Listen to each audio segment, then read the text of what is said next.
Mereka berkata biarkan saja, anggap hanya berlalu.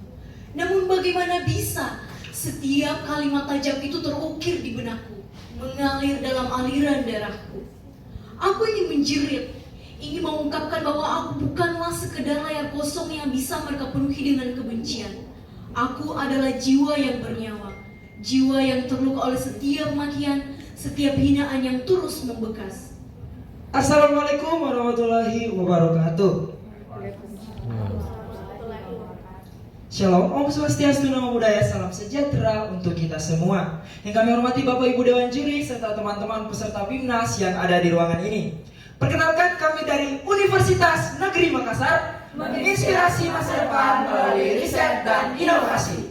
Dengan saya Hendrik Paskaliano Deornai bersama rekan saya Muhammad Hilmiah Sidiki Yusuf, Muhammad Rifki Devonaila Sedina Zenal, dan Kevin Sarongalo yang akan membawakan presentasi pada hari ini didamping oleh Bapak Dr. Syamsurial, SPDM HUM, sebagai dosen pendamping dengan judul riset Pelanggaran Undang-Undang ITE dari Perspektif Linguistik, Perilaku Agresivitas Verbal Remaja di Media Sosial, dan Faktor yang Memengaruhi.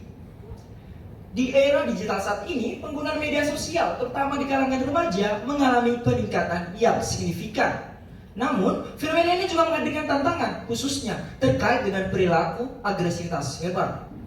Norma etika dalam komunikasi di media sosial seharusnya dapat terwujud dengan adanya regulasi seperti Undang-Undang ITE yang ada di Indonesia. Kendati demikian, masih terjadi perilaku agresivitas verbal yang dilakukan oleh remaja di media sosial. Utami dan Darmaisa tahun 2020 menjelaskan bahwa perilaku agresivitas verbal telah menjadi fokus utama penelitian di Indonesia dan secara global.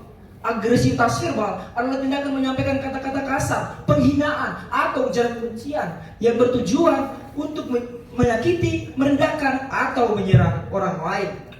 Riset terdahulu telah menunjukkan peningkatan yang signifikan dalam kasus ini yang pada akhirnya memperlihatkan urgensi untuk mengkaji dan menangani masalah ini lebih lanjut. Yang dan kawan-kawan tahun 2023 menyatakan bahwa remaja menjadi kelompok dominan dalam melakukan perilaku agresivitas verbal di media sosial. Pernyataan ini juga diperkuat oleh riset yang telah dilakukan oleh Nating Kasi dan kawan-kawan tahun 2022. Di sisi lain, Undang-Undang ITE merupakan upaya regulasi untuk mengontrol perilaku agresivitas verbal yang dilakukan oleh remaja di media sosial.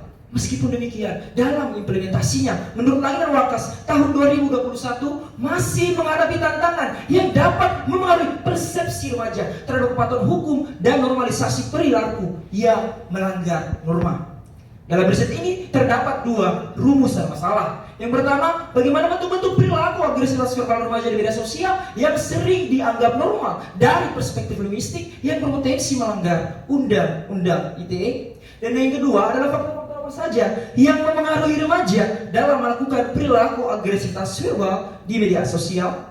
Selanjutnya, implikasi dari riset ini adalah kebijakan terkait peningkatan mutu pelaksanaan Undang-Undang ITE dalam mengontrol perilaku agresivitas verbal di media sosial. Implikasi lainnya adalah kebijakan pendidikan nasional yang mencakup integrasi etika digital dalam kurikulum sekolah yang bertujuan untuk mengurangi perilaku agresivitas verbal di media sosial. Bapak Ibu Dewan Juri yang kami hormati, riset-riset sebelumnya hanya fokus mengkaji faktor-faktor yang mempengaruhi remaja dalam melakukan perilaku agresivitas verbal serta jenis-jenis agresivitas verbal yang dilakukan oleh remaja. Kebaruan dari riset ini adalah untuk mengungkap bagaimana remaja menormalisasikan perilaku agresivitas verbal di media sosial sebagai dampak dari implementasi Undang-Undang ITE yang dianggap kurang efektif. Jenis riset ini adalah mixed method yang menggabungkan metode kualitatif dan kuantitatif dengan pendekatan analisis wacana dan studi kasus.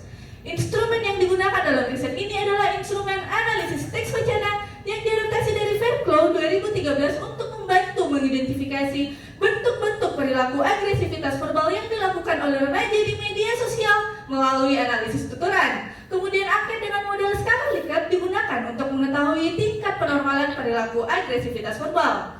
Selanjutnya, instrumen wawancara digunakan untuk mengidentifikasi faktor-faktor yang mempengaruhi remaja dalam melakukan perilaku agresivitas verbal di media sosial.